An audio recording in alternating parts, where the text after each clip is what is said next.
Welcome to the Celebs.com studio. Timothy Greenfield-Sanders, China Machado, Beverly Johnson, Carol Alt. Pleasure to have you all in here. Timothy, tell me, obviously you've had big shows at Brooklyn Museum, National Portrait Gallery. What does it feel to have a film at Sundance? What is that Sundance thing for you? Sundance is a huge, it's a huge thing. For me, it's my third time here, but it's the first time this film will be seen by an audience. So sporadic people have seen it. My friends have seen it, but of course they're going to tell me they like it. And I'm going to see it tonight, or this afternoon, with real people, and I'm very, very excited. To me, it must be amazing as well. I mean, you've got, the muses of so many amazing other photographers, whether it's Bruce Weber or Irving Penn or Richard Avedon. How does it feel for you to have shot the people that inspired them, and how do you fit within those legacies? You could have done a film just about the relationship of these women to the photographers, because when I interviewed them, we talked about the photographers are such an important part of your lives and of your careers, and that's maybe a second film or something. But for me, I have my own distinctive style of portraiture, very different from most of the fashion work that these women have been shot by. But you get in front of a camera, I get behind it, they get in front of it, it's magic. It's nothing like a woman who the camera loves. And here are three examples. Yeah, China, I mean, obviously been doing this a little while. I'm the dinosaur. Hardly. But certainly having had these experiences, do you still look forward to getting in front of the camera? What does it feel like for you? I quit modeling in 1962. Are you kidding? Well, what does it feel like for you here? Because you're so playful still in front of the camera. It seems effortless. So is it innate? Is it innate with you? I guess, you got to understand something. All the women of these films were extraordinary. They weren't just models. There thousands of them. They all fell by the wayside. Only these women had something much more. They were smarter. They knew their business. They realized when it was time to move on or do something else that maybe would be better for their personality. And if you can do that, then you remain. In the film, there was a moment where you say that this wasn't something that you necessarily pursued as an individual, that it kind of came about, but it wasn't something you necessarily wanted for yourself. Wanted? I didn't even want it. Yeah. So I began Runway because I was the model for Balenciaga and Givenchy. But I'd never been photographed until I went to America. But in Europe, I was the highest paid runway model before I came here. It was Oli Cassini who brought me here, and 3 days later, I met Richard Avedon. But I was exclusive for him for 3 years. I couldn't be photographed by anybody else. What was so special about Avedon? Avedon, for me, was the most extraordinary photographer in the world for fashion. There's not a single fashion photograph that he ever took that somebody else didn't come back and copy. He was the top. I love it when you point at people because it's kind of like a famous finger. True. It is that famous Yeah, finger. exactly. No, but he was wonderful. If he put you in front of a camera, you thought you were the most beautiful person in the world. So is it strange to have succeeded at something that other people probably want more than you? I don't know whether it was strange, but at one point he told me after I'd been photographed for 3 years, he said, I think you should go on. You're so specialized, you won't make money. Nobody's going to photograph you for catalogs, and you do editorial with me, but you can only do some special jewelry. Then he offered, he and Nancy offered me fashion director of Harper's Bazaar, which was 3 years after they wouldn't even publish my picture. That's how crazy it was. Yeah. And I was there for 11 years. And Beverly, I mean, both of you have such a place in history with modeling. I mean, you were both firsts. She was first. Yeah, you were both. Yeah, she was the trailblazer. Exactly, and then you were a first. Thank you. She was the first as one of the most beautiful cover girls that ever came along. So that was extraordinary. Do you still carry a sense of that importance? Oh, absolutely. Yeah. I mean, every day. I mean, it's made me who I am. And Francesco Scavulo was the photographer for that, and I have an Avedon story too, and I photographed him many times. But anyways, but it was China who was the first woman of color, on Harper's Bazaar, and then I'm the first African American to grace the cover of Vogue magazine. So, They were like I steps, stood you on know? her shoulders. I stood on her shoulders. Well, and made much better. There seems to be a sense of camaraderie between. Like, I'm the with- boring white girl in the room. Sorry. No, but you know, like, what is it like when Timothy said, "I want to do this"? Like, what makes you want to talk about the industry and talk about your experiences? I think for me, and this is a very strange reason for wanting to do it, but I felt that the years between 1979 and 1987 were completely ignored by the fashion industry. Vogue doesn't even recognize those years as model as muse. They put a cover of Sports Illustrated of me, Christy Brinkley, Paulina, and Elle on the wall. And that was it for that era. I mean, that was a very important era. It was the era where they actually started using the word supermodel. It was the era where, I mean, I was the first supermodel ever to have a manager. I did posters and calendars and started to step into other things. And, you know, my father said to me when I first started modeling, you have 5 years and you're done. At 25, I was already doing posters, calendars, videos, movies. I mean, it had parlayed into other things. And I think that it was a moment when models went from just being models to moving People, on to their becoming names. You know, they celebrities had their and names. personalities Yeah. and being able to utilize it in other ways.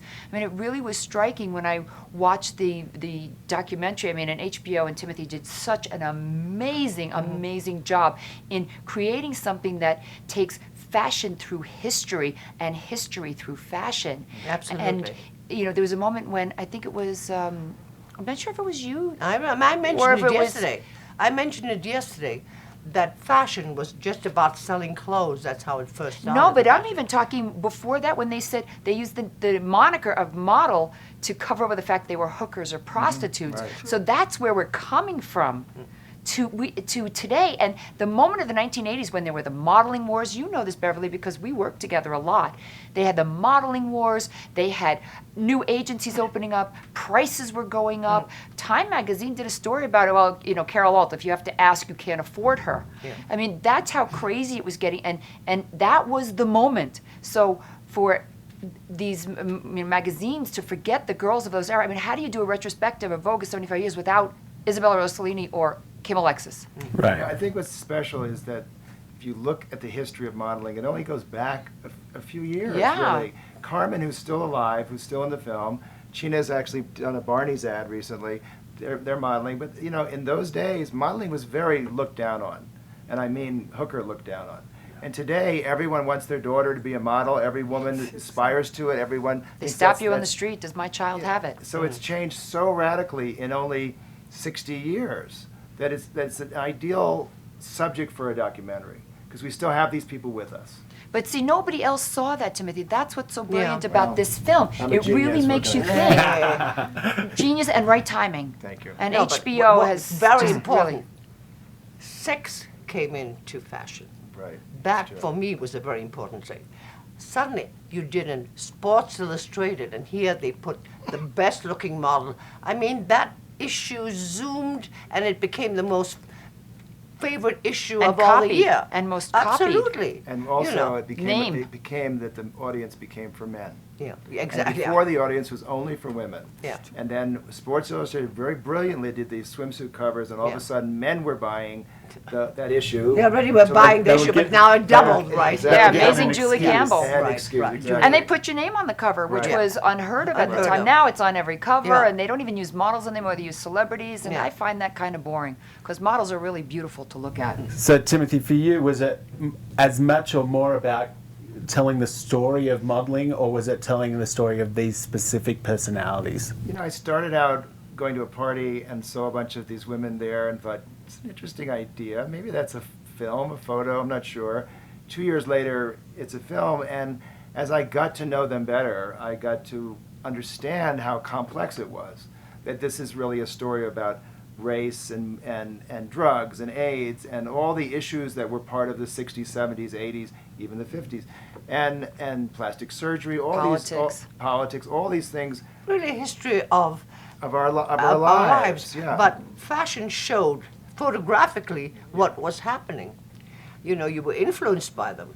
Right. I mean, the influence of rock stars coming into fashion, getting girlfriends who were models. I mean, all this sort of intertwined Right. that became something Entertainment. different. It became part of entertainment. And all the pop stars suddenly began looking really like Tom Ford wearing all these.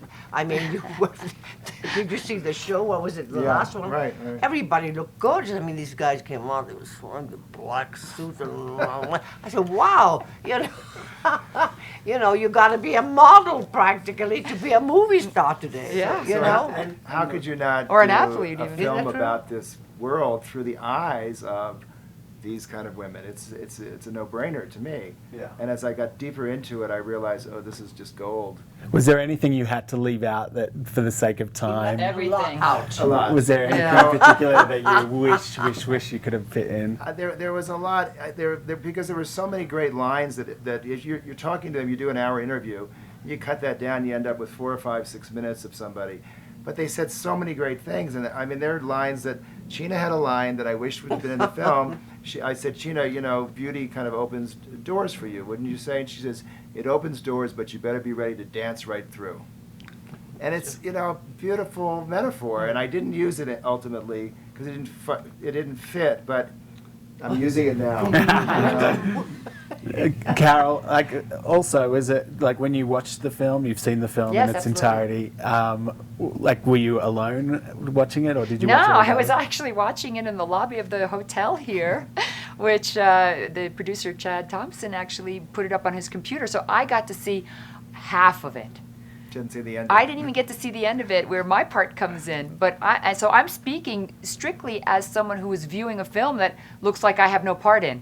I'm talking about viewing Beverly and Sheena, and I saw Carmen and Lisa Taylor. Paulina. So yeah, Paulina, Isabella. I saw a lot of the film, but you know what I realized in doing this and why I was so flattered and proud to be part of this was that this is history. This is a major piece of history, and as always with history, you build your future on the past, and that's what this is. This is a ladder to the future, and it's I think it's a very important film. For me, it was, the film to me was very interesting. I don't like any films. Okay, I like Iron Lady, but basically I don't like anything.